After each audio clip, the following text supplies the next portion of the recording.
I don't necessarily fight because I'm a violent person. I think I describe myself as like a non-violent, violent person. But the reason why I want to fight mainly is because I think it brings out a person's potential. It's just turned my life into something much better than what it would have been without.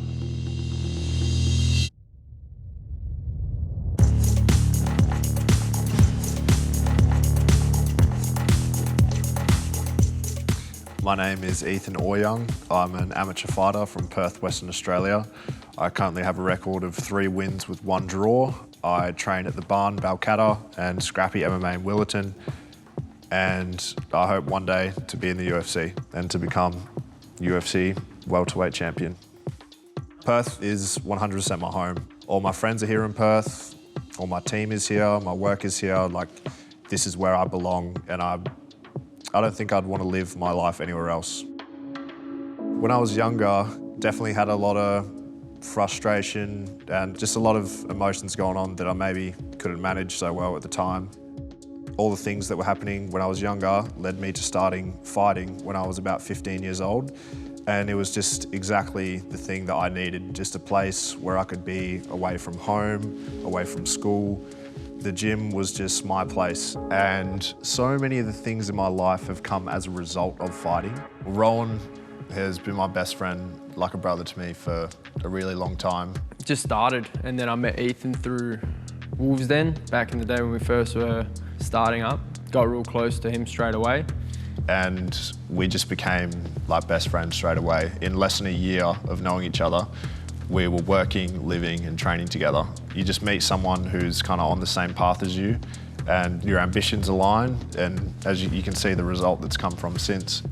I think I admire how much work is put into MMA, because a lot of people can drift from MMA. I don't think I've ever seen Ethan drift off. Just always put everything into it. This will be my 5th MMA fight. I think I had my debut when I was 21 and I'm 23 years old now. We're just going up like this. Like, I'm taking on every challenge that comes to me. Like, I want to fight every opportunity that I can. Like, I really believe that fighting is such a privilege, and I'm really grateful to be able to do it. Yeah, so we've been at the Barn for, say, maybe over a year now. Wes is probably one of the most easygoing people I've met that own a gym or are the head coach of the gym. Since training here, Wes has been like so welcoming to us, like really just giving us a place where we can all be together and train. Like, the facilities here are great. I'm trying to build a place that people feel comfortable in coming, because it's an intimidating concept for people to walk into a gym just in general, but let alone a boxing or kickboxing, an MMA or a wrestling or some kind of striking gym. I've travelled all over the world, fought all over the world, lived around the world. This is my passion. This has been my drive. I wake up and come here at 5 a.m. It's not a big deal for me. I love coming out. I enjoy it. I enjoy teaching. I enjoy coaching. Seeing all the accomplishments and accolades that Wes has is definitely inspiring. Like, you can see his belts on the wall. Like, he's definitely got a lot of history behind him, lots of lessons to teach. I wouldn't say I'm a coach just as of yet. I'm still actively competing myself. And I know how much my coach meant to me when I first started. We train with a purpose. We train because we want to get better. We don't just come into a gym and hit a bag for no reason.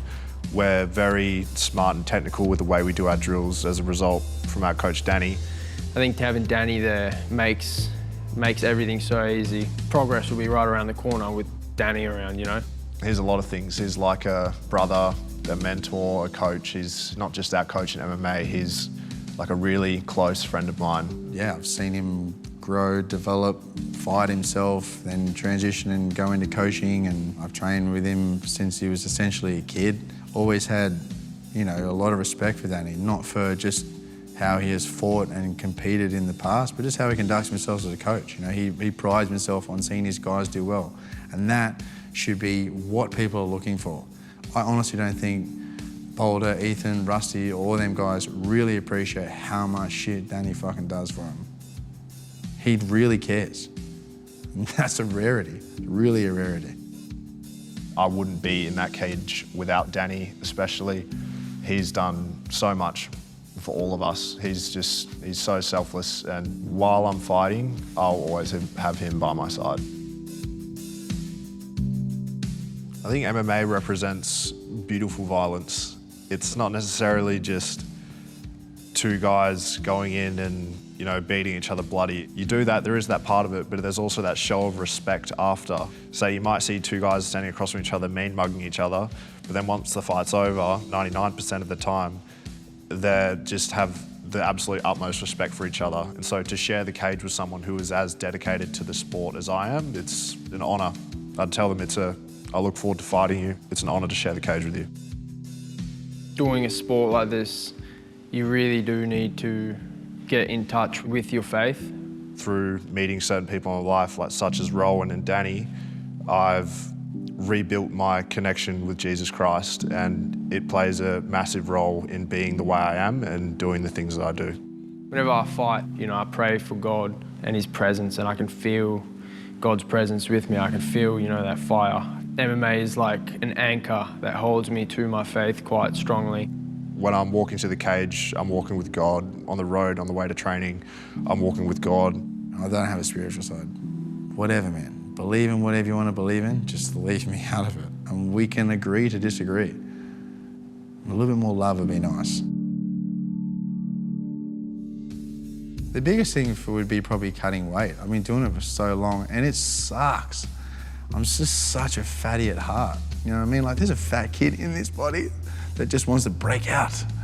Like, you're draining all your nutrients, all your water as much as you can, and you're essentially just bringing your body to the brink of death. Cutting 14, sometimes 15 kilos just to make a weight division sucks. You need to not drink that water. Like, you might be looking at that water thinking like, oh, it would be nice right now. But it's all worth it, because if you can push your body to that limit, when you weigh in, you refuel, you're like, I've just put myself through all of that struggle, now I'm gonna fight.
For your winner by unanimous points decision, Joshua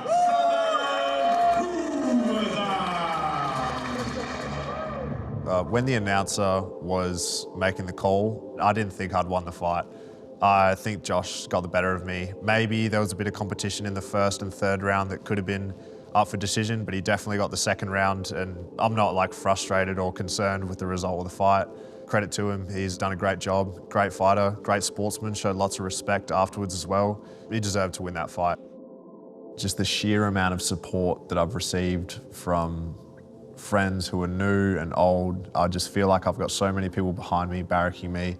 Everyone that bought tickets, everyone that was cheering for me on the night, everyone that came up to say a word after or send a message, and to see that same amount of support in a loss, the same that I get as a win, it's just awesome to see that genuine support from people.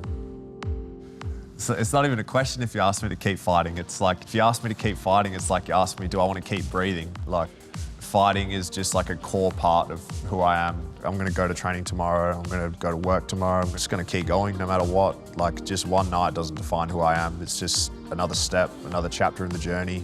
My faith in myself and my faith in Jesus Christ is unwavering. That got me through to keep pushing, you know. I was never giving up, no matter what. I was just going to keep going. People get to a certain point in their career and maybe this fight makes or breaks them, you know, and that may set them back. To keep the hunger after that takes a special person to want to keep doing it. If an opportunity comes, I'm going to take it. I'm not going to sit here and wait and let these opportunities pass me by, because I really meant it when I said that I want to be the UFC welterweight champion. Doing, you know, scary things makes you feel alive.